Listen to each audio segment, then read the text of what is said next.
శాస్త్రి గారి శైలిలో ఆర్‌పి పట్నాయక్ గారు మీరు కూడా మంచి మంచి విషయాలన్నింటినీ మీరు ఆదరిస్తారు. మంచి పాటని, గొప్ప పాటని మీరు ఆదరిస్తారు. మీకు నచ్చిన విషయం ఏంటంటే ఒక మాటలో చెప్పాలంటే ఆయన పదాల అల్లిక గాని ఆయన ప్రతి పాటకి పురుటి నొప్పి పడతాడు. అంటే పురుటి నొప్పిలో ఎంత పెయిన్ ఉంటుందో ఆయన ప్రతి పాట రాసేటప్పుడు అంతే పెయిన్ తీసుకుంటాడు. మామూలుగా మిగతా వాళ్ళకి శాస్త్రి గారికి ఉన్న తేడా చెప్తాను నేను. శాస్త్రి గారు మొత్తం కథ వింటారు. రాయాల్సిన 2 లైన్లైనా ఒక పాట అయినా మొత్తం సినిమాల పాటలైనా అంత అనవసరం. కథ మొత్తం వింటారు. కథ మొత్తం విని ఆ కథ అంతటినీ ఆకలింపు చేసుకుని ఆ సిచ్యువేషన్లో వచ్చే ఈ కథలో వచ్చే ఈ పాటకి ఏం రాయాలని రాస్తారు. చాలామంది ఏం చేస్తారు, ఈ సిచ్యువేషన్లో ఏం పాట అది రాసేస్తే చాలు అనుకుంటారు. కానీ ఇలా కాదు, ఆ కథకి ఆ సిచ్యువేషన్లో ఏం రాయాలి అని రాస్తారు. మీకు బెస్ట్ ఎగ్జాంపుల్ అంటే ప్రతి పాటకి నేను ఎగ్జాంపుల్ చెప్పాను, బట్ బెస్ట్ ఎగ్జాంపుల్ మీకు కిటకిట తలుపున. ఏది మనసంతా అదే కదా. దానిలో ఒక లైన్ ఉంటుంది, కంటతడి నాడు నేడు చెంపతడి మిందే చూడు, చెమ్మలో ఏదో తేడా కనిపించలేదా. మనసంతా నువ్వే కథ కనుక తెలిస్తే అమ్మాయి చిన్నప్పుడు వాళ్ళిద్దరూ కలిసి ఉన్నారు, చిన్నప్పుడు విడిపోయినప్పుడు అమ్మాయి అక్కడి నుంచి మళ్ళీ తను దొరికేంత వరకు, అబ్బాయి దొరికేంత వరకు కూడా ఏడుస్తూనే ఉంది, బాధపడుతుంది. ఈరోజు అతను దొరికాడు, దొరికిన ఆనందంలో కూడా ఏడుస్తుంది చెప్పకుండా. టెస్ట్ చేస్తుంది అతన్ని, దొరికాడని చెప్పకుండా టెస్ట్ చేస్తుంది. ఇప్పుడు కూడా ఏడుస్తుంది. అప్పుడు నీకు కన్నీళ్ళు వచ్చాయి, ఇప్పుడు నీకు కన్నీళ్ళు వస్తున్నాయి. కంటతడి నాడు నేడు చెంపతడి మిందే చూడు అంటే ఆ కంటతడి ఎలా చెంపతడి మింది, ఆ చెమ్మలో తేడా కనిపిస్తుందా అని. అంటే అందులో ఎంత అంటే కథ మొత్తం ఒక 2 లైన్లో చెప్పినట్టు కాదు. అవునవును. అంటే ఇంత డీటెయిల్డ్గా కథని తను అర్థం చేసుకుని ఆ కథని ఎలా ప్రజెంట్ చేయాలి అనేది ఆయన చెప్పినంత డీటెయిల్డ్గా నాకు తెలిసి ఇంకెవరు చేయలేదు. దట్స్ వై అంటే ఇది ఒక ఎగ్జాంపుల్ మాత్రం. అదే అలా చాలా ఉన్నాయి. చాలా అంటే ఇప్పుడు కూడా ఒక సిచ్యువేషన్ కోసం ఆయన పాట రాయలేదు, సినిమా కోసమే రాశారు. ఆ సినిమా యాజ్ ఏ హోల్ ఆ పాట లేకపోతే ఆ సినిమా అర్థం కాదు, అలా రాశారు. అది గొప్పతనం ఆయన. అందుకే మీరు అన్నట్టు ఎంత గొప్ప మాట అన్నారు, పురుటినొప్పులు పడేవారని చెప్పి. ప్రతి పాటకి ఏది పడితే అది రాయడం ఆయన వల్ల కాదు. ఇంకోటి ఆయన ఇది బాగుంది అన్న తర్వాత దానికి వేలు పెట్టాల్సిన అవసరం లేనంత గొప్పగా ఉంటుంది. అది ఆ బాగుంది అని ఆయన అనుకునేంత వరకు కూడా మనం వెయిట్ చేయాలి. ఎందుకంటే ఆయన చాలా వెర్షన్స్ ఆ సిగరెట్లు అలా కాల్చుకుంటూ రాస్తూనే ఉంటారు. కానీ ఒకసారి ఒక వెర్షన్ వచ్చేసిన తర్వాత ఇంకా ఆయన ఏదైతే అంటారో ఫైనల్ ఆ ఎక్స్ప్రెషన్స్ మనం ఇంకా ఆశ్చర్యపోవాల్సిందే తప్ప ఇది ఇలా ఉంటే బాగును అనే అవకాశం రెండూ రావు. ఈ గొప్ప ప్రయాణంలో ఆర్‌పి గారు ఎక్కువ పాటలు ట్యూన్ల తర్వాత సాహిత్యాలు అయ్యాయా, సాహిత్యం తర్వాత ట్యూన్ అయ్యాయా? నాకు అంటే యూజువల్గా ట్యూనే ఇచ్చేస్తాం ముందు, ట్యూన్కే సాహిత్యాలు ఎక్కువయ్యాయి. బట్ అక్కడక్కడ సాహిత్యానికి కూడా ట్యూన్స్ చేసినట్టు గుర్తు, కానీ అవి ఏ పాటలు గుర్తులేదు నాకు. ఒక పాట విషయంలో నాకు ఇప్పటికీ డౌట్ ఉంది, కిటకిట తలుపులు.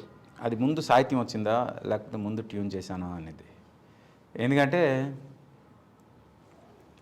నాకు బాగా గుర్తు, మేము రికార్డ్ చేస్తున్నప్పుడు ఒక సినిమా బ్యాక్గ్రౌండ్ స్కోర్ చేస్తున్నాం. రేపు మార్నింగ్ నుంచి మనకి ఒక సాంగ్ కావాలి, లిరిక్ పంపిస్తున్నాము, అది ట్యూన్ చేసి రికార్డ్ చేసి పంపించండి అని చెప్పారు ఎంఎస్ రాజు గారు నీ స్నేహం సినిమాకి. చెప్తే అప్పుడు మొత్తం బ్యాక్గ్రౌండ్ స్కోర్ పనిలో ఉన్నాం కాబట్టి మొత్తం టీం అంతా ఉన్నాం, సింగర్సు, ప్లేయర్సు, కీబోర్డ్ ప్లేయర్సు, నేను అందరం ఉన్నాం కాబట్టి లిరిక్ వచ్చింది, దానికి ట్యూన్ చేశానా లేకపోతే నేను ట్యూన్ చేసిన తర్వాత ఆయన లిరిక్ వెంటనే ఇచ్చారా అనేది నాకు చిన్న డౌట్ ఉంది. ఒకటేంటంటే దానిలో కిటకిట తలుపున పాటలో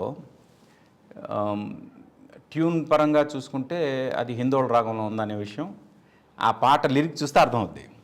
హిందోళంలా సాగే అందాల చినుకు తడిగి నేను అదే చెప్తున్నాగా, కిటకిట తలుపు. అవునా, సారీ చినుకు తడికి హిందోళంలో సాగే అందాల సెలయేరమ్మ ఆ బిట్ ఏదైతే ఉందో అది హిందోళం అని ఆయన ట్యూన్ విని రాశారు అని నా ఫీలింగ్. ఎందుకంటే నేను హిందోళంలో చేస్తాననే విషయం నాకు తెలియదుగా, ఎందుకంటే నాకు రాగాలు తెలియదు. అవును, కాబట్టి అది అలా అన్వయించుకుంటే లాజికలీ చూస్తే అది ఆయన ముందు మీరు ట్యూన్ ఇచ్చిన తర్వాత ఆయన ట్యూన్ ఇచ్చిన తర్వాత రాసి ఉండొచ్చు అని నా ఫీలింగ్.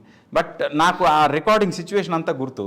ఆ సిచ్యువేషన్లో ఏంటంటే అప్పటికప్పుడు రికార్డ్ చేసాం with in no time lyric లేకుండా రికార్డ్ చేసి ఆయన లిరిక్ తీసుకొచ్చిన తర్వాత పాడించడం అన్నంత టైం కూడా లేదు అని నా ఫీలింగ్. అందుకు ఏది ముందు జరిగిందండి, రెండు కాన్ఫ్లిక్ట్ ఉందన్నమాట. అది సో మామూలుగా అంటే ఆయన పాట మొత్తం నచ్చే వరకు మనకి రికార్డింగ్కి వెళ్ళేది కాదని చెప్పారు మీరు. అంటే ఎక్కడ మీరు స్టూడియోలో వచ్చి ఆయన పాట రికార్డింగ్ అప్పుడు వినేవారా, లేక పాట ఇచ్చేసాక మనం వినిపించేవాళ్ళం? అంటే ఇట్ డిపెండ్స్ అనమాట. మనం అంటే కొంతమంది మీద నమ్మకం ఉంటుంది కదా, వాళ్ళు ఇంకా రారు. ఇప్పుడు నాలాంటి వాళ్ళు వర్క్ చేస్తుంటే ఆర్పీ చేస్తున్నాడు, నో ప్రాబ్లం. అంటే సాహిత్యం ఎక్కడ దెబ్బతీస్తారో వీళ్ళు రికార్డింగ్ అప్పుడు అని భయం ఉంటే రావాలి తప్పితే.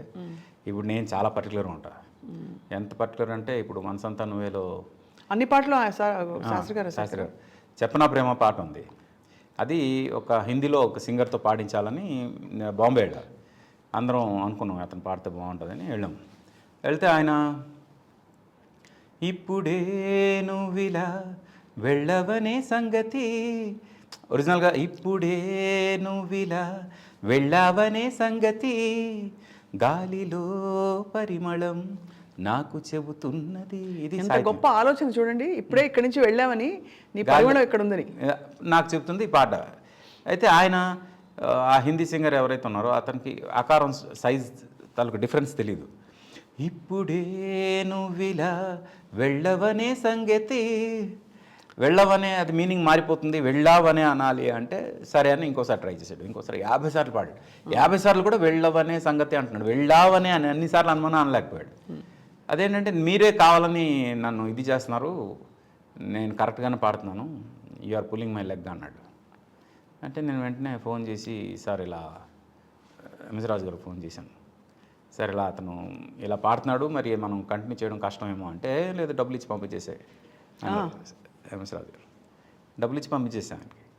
నా బాధ ఏంటంటే సాహిత్యం అంత కష్టపడి రాసినప్పుడు ఏదో అంటే సాహిత్యం రాని వాళ్ళతో పాడించిన, అంటే సాహిత్యం వాల్యూ తెలియని వాళ్ళతో పాడించితే ఆ విలువలు పడిపోతాయి, పాట తాలూకు విలువలు పడిపోతాయి. ఇప్పుడు నా పొజిషన్లో వేరే వాళ్ళు ఎవరున్నా మామూలుగా వాళ్ళు ఏంటంటే ఓకే లెట్స్ కంటిన్యూ అనే ఫీలింగ్లోనే ఉంటారు, వదిలేస్తారు. అలా చాలా పాటలు వదిలేసినవి ఉన్నాయి, నేను విన్నాను కాబట్టి నేను చెప్తున్నా. కానీ నా వల్ల కాదు అది, అందుకు నేను అది క్యాన్సిల్ చేశాను.